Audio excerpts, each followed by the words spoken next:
कि जो हमारे कंक्रीट में कौन कौन से डिफेक्ट होते हैं। तो हमने 3 टाइप के डिफेक्ट थे जो डिस्कस किए थे, बग हॉल्स और फॉर्म टाई हॉल्स और आपका लास्ट में था हनी कॉम्ब स्ट्रक्चर। ठीक है, कि हनी कॉम्ब्स उसके अंदर हो जाते, वो हमने डिस्कस किया था। नेक्स्ट जो है आपका,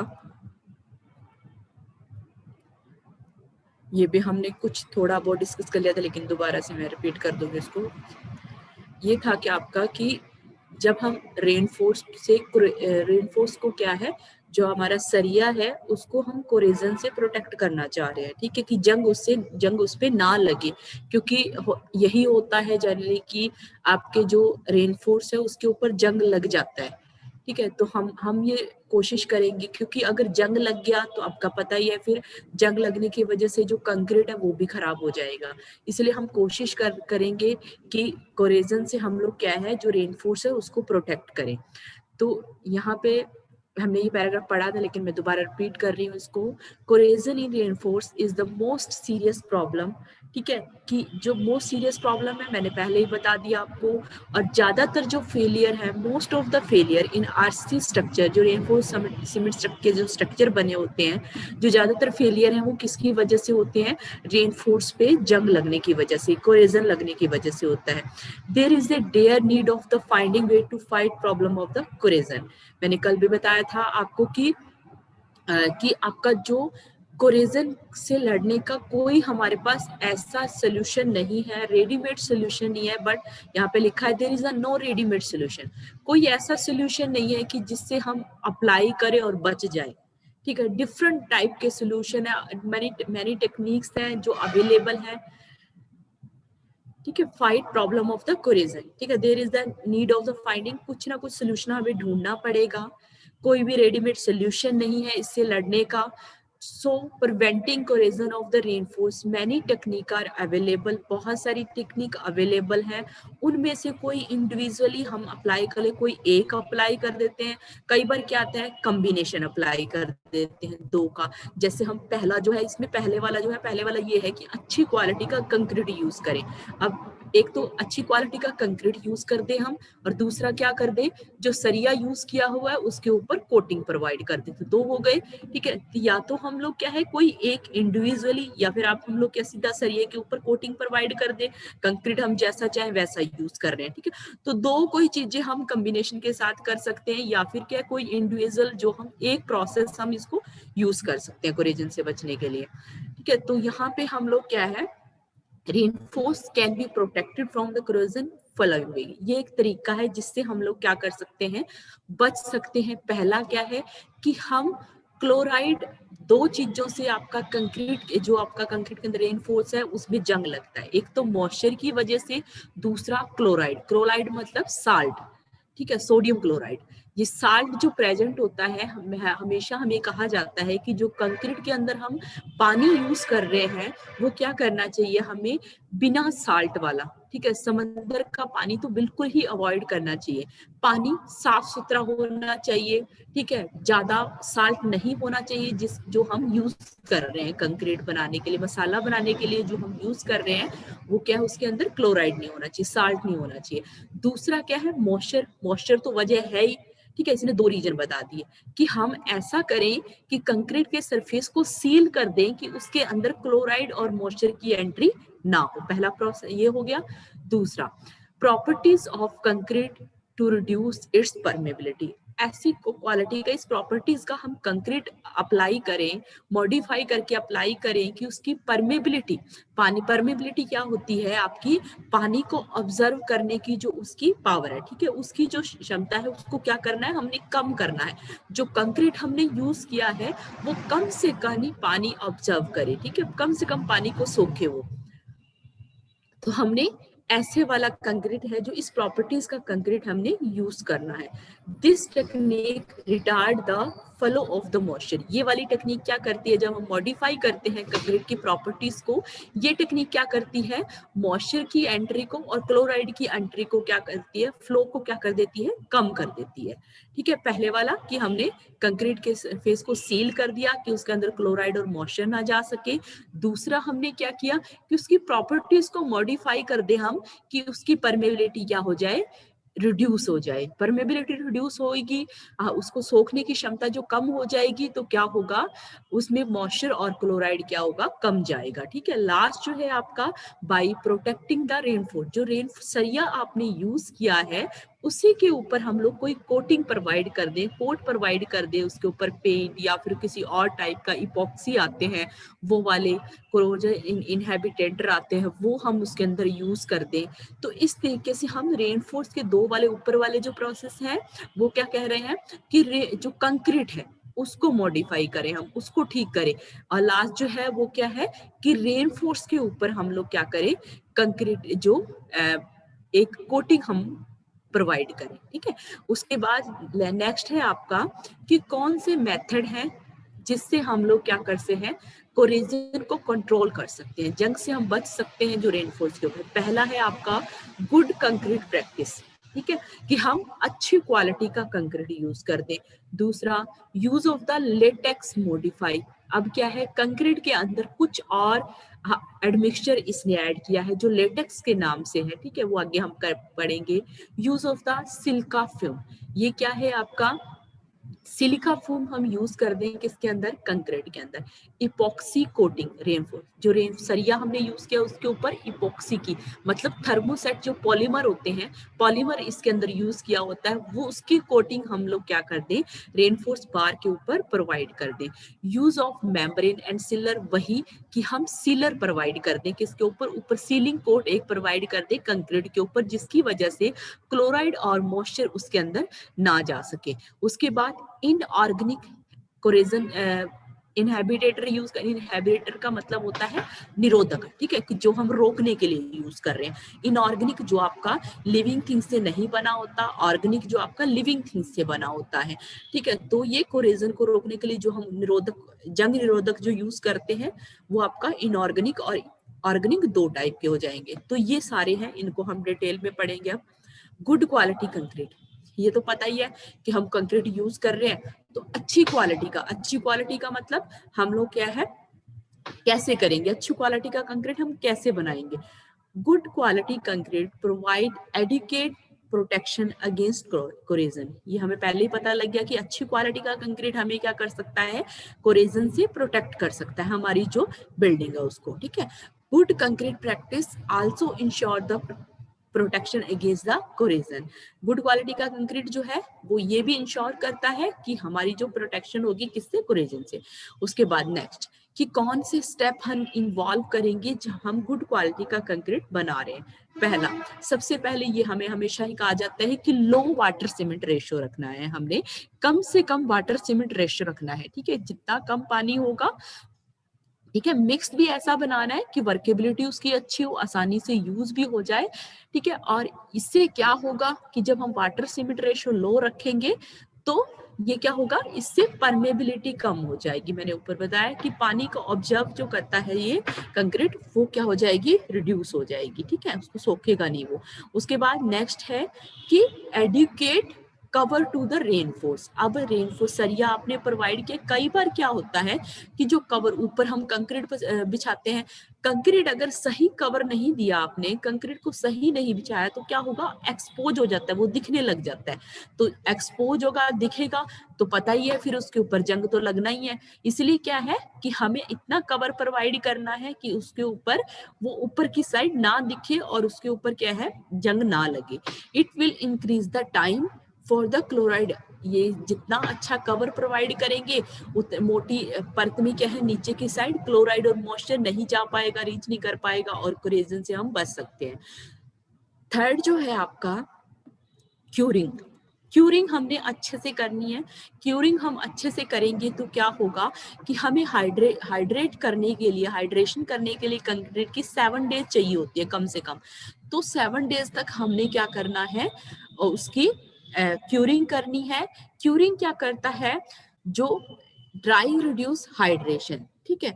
जब हम लोग सूखा छोड़ देंगे उसको तो हाइड्रेशन रिड्यूस हो जाएगा, और जब हाइड्रेशन रिड्यूस हो गया तो वो बाद में पानी को सोखेगा, तो उससे क्या होगा, परमेबिलिटी होगी। परमेबिलिटी मतलब पानी को ऑब्जर्व करेगा वो ज्यादा, और जब पानी को ऑब्जर्व करेगा बाद में फिर वही सोखने का प्रोसेस होगा, तो श्रिंकेज भी इससे क्या होगी, ज्यादा होगी। ठीक है, तो इसलिए हमने क्यूरिंग जो है वो प्रॉपर तरीके से करनी है।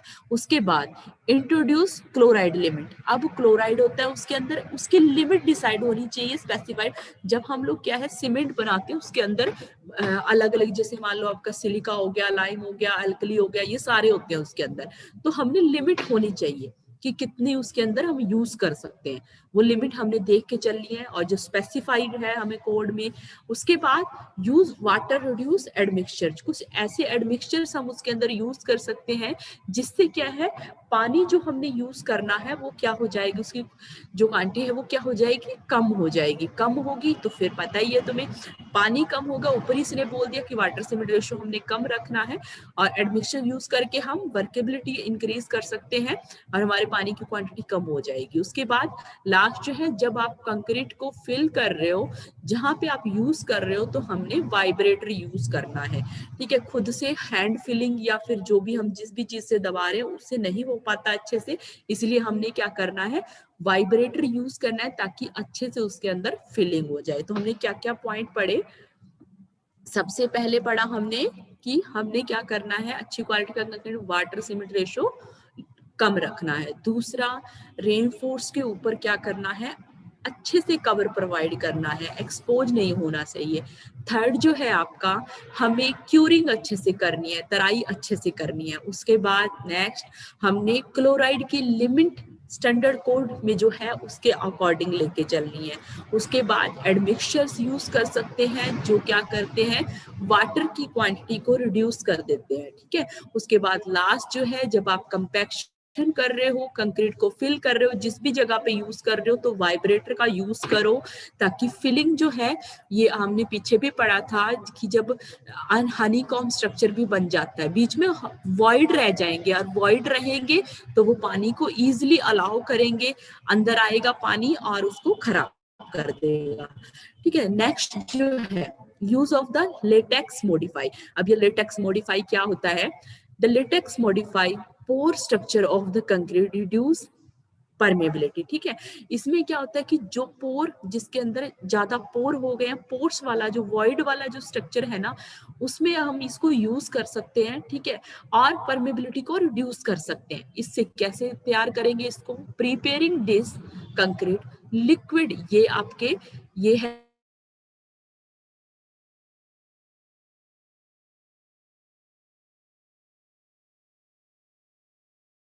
स्टेरेन और ब्यूटाइन खा हुआ है इसने। This concrete contain 50% of the latex, मतलब ये दोनों इसके अंदर स्टेरेन और ब्यूटाइन, ठीक है, ये दोनों ऐड होंगे कितने, जो कंक्रीट की क्वांटिटी है उसका 15%, सॉलिड बाय वेट। ठीक है, वेट के according has a water cement ratio कितना रहेगा, 0.35। ये क्या था, मैंने कल पूछा था तुमसे, उस दिन बताया भी था। 0.35 का क्या मतलब है बताओ जिसको पता है।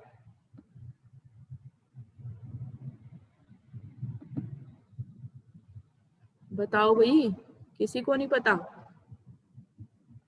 मैं कोशिश करती हूँ चलो लिखने की, उसको लिखा नहीं जाता इसमें। ये वाटर हो गया, ये सीमेंट,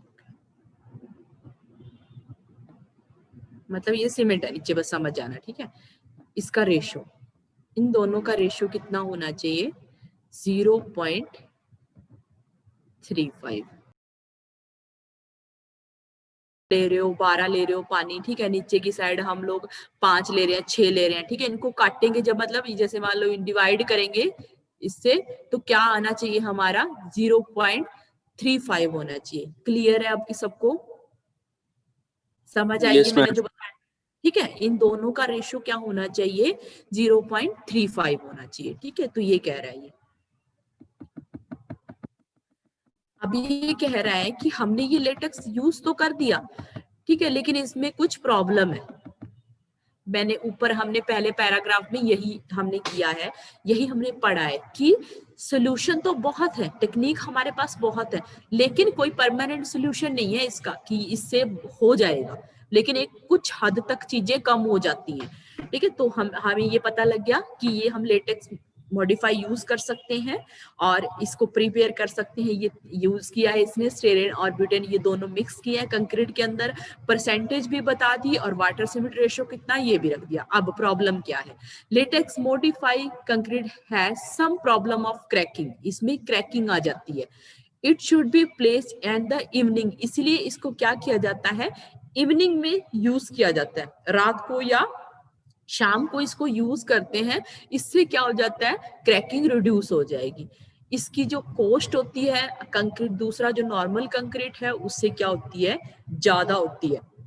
ठीक है, लेकिन फिर वही बात है कि जब हम महंगा यूज कर रहे हैं तो परफॉर्मेंस भी हमारी क्या हो जाएगी, गुड हो जाएगी। ठीक है, तो क्लियर है सबको ये।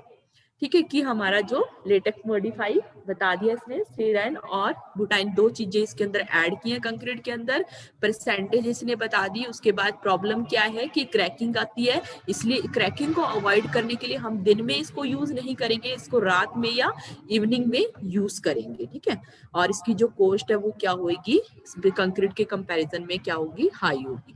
उसके बाद use of the silica fume concrete. अब ये सिलिका फ्यूम क्या होता है, ऊपर मैंने लिखा हुआ है, by product of the silicon material, silicon material होता है ये, और फेरो सिलिकॉन का अलॉय होता है। ठीक है, इससे बना होता है ये, ऊपर मैंने लाइन में मेंशन कर दिया है।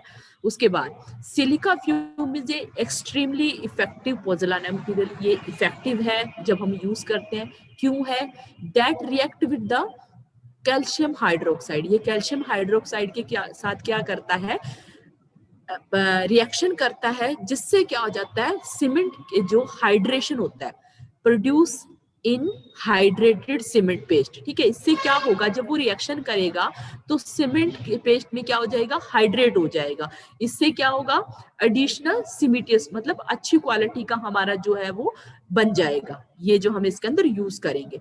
इससे रिजल्ट क्या होगा, as a result the permeability of concrete क्या हो जाएगी, रिड्यूस हो जाएगी। ठीक है, परमेबिलिटी वाले कंसेप्ट को अच्छे से समझना है कि परमेबिलिटी क्या है, कि जो पोर्स आपका जो कंक्रीट होता है वो पानी को ऑब्जर्व करेगा, ठीक है, उसको सोखेगा।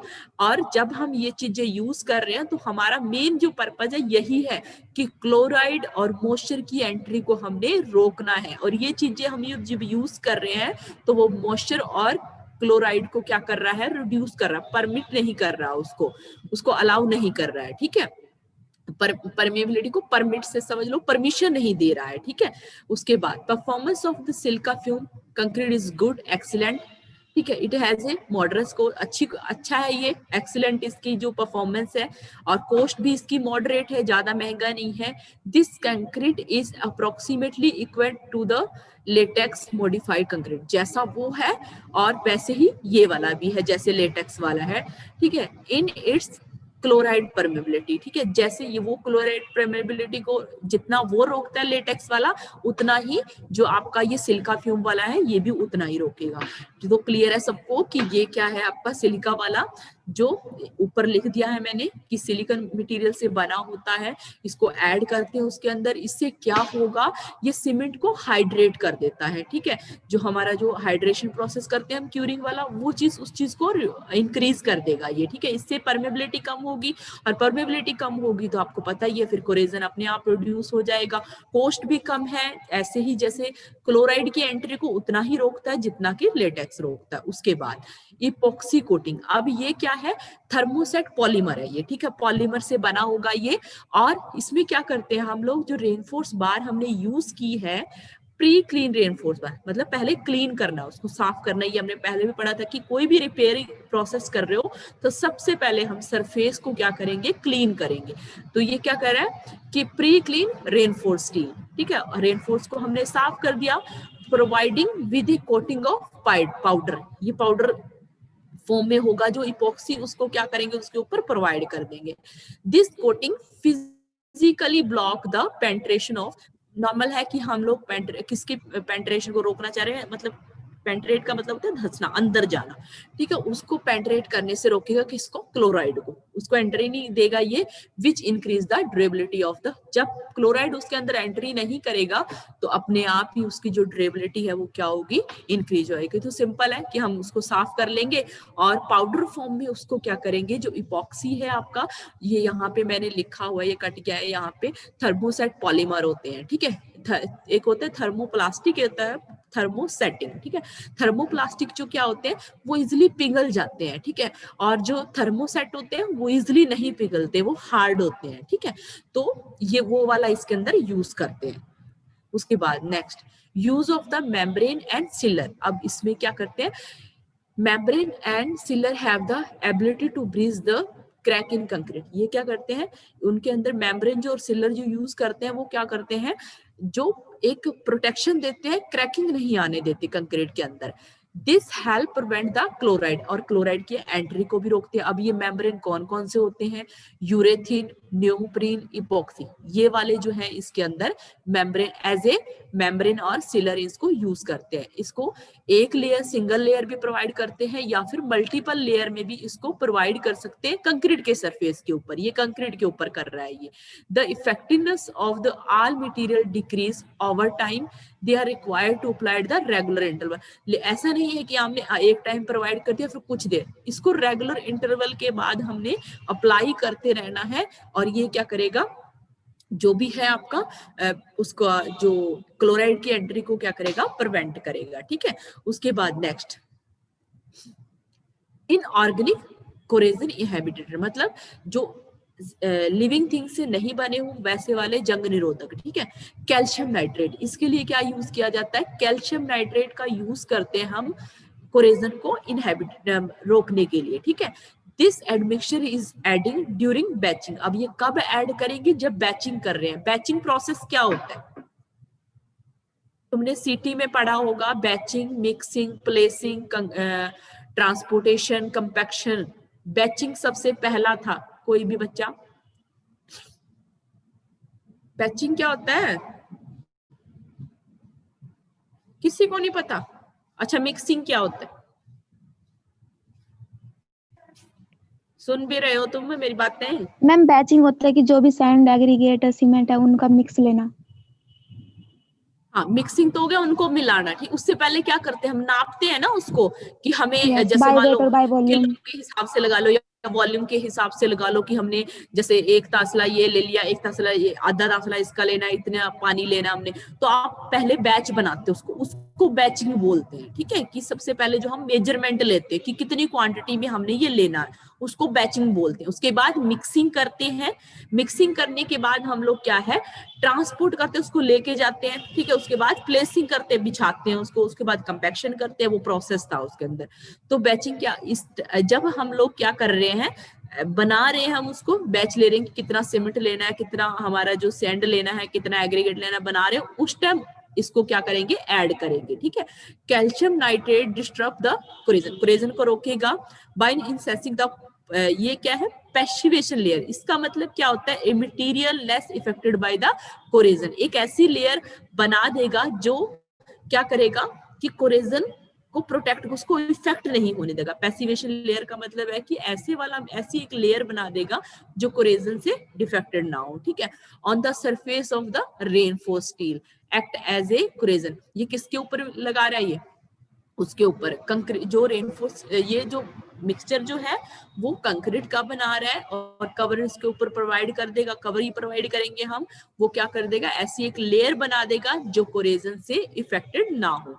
उसके बाद नेक्स्ट, द, अब ऑर्गेनिक, इनऑर्गेनिक में हमें पता लगा कि कैल्शियम नाइट्रेट हम यूज कर रहे हैं। उसके बाद organic, the organic corrosion inhibitor combined other organic chemical, ठीक है। अब प्रोटेक्टिव बैरियर रेनफोर्स में प्रोवाइड करती है, तो पता ही हमें, this barrier prevent the reaction between the iron और क्लोराइड, ये जो क्या करेंगे, ये इनहिबिटर हम यूज कर रहे हैं, ये क्या करेंगे, प्रोटेक्शन देंगे, आयरन जो मतलब हमने सरिया यूज करा, लोहे का ही होगा, और क्लोराइड है, उनके बीच में रिएक्शन नहीं होने देंगे। The material also reduce the permeability, ये वाले मटेरियल क्या करेंगे, आपका जो परमेबिलिटी उसको रिड्यूस कर देंगे और they function well even the crack भी नहीं आने देते उसके अंदर।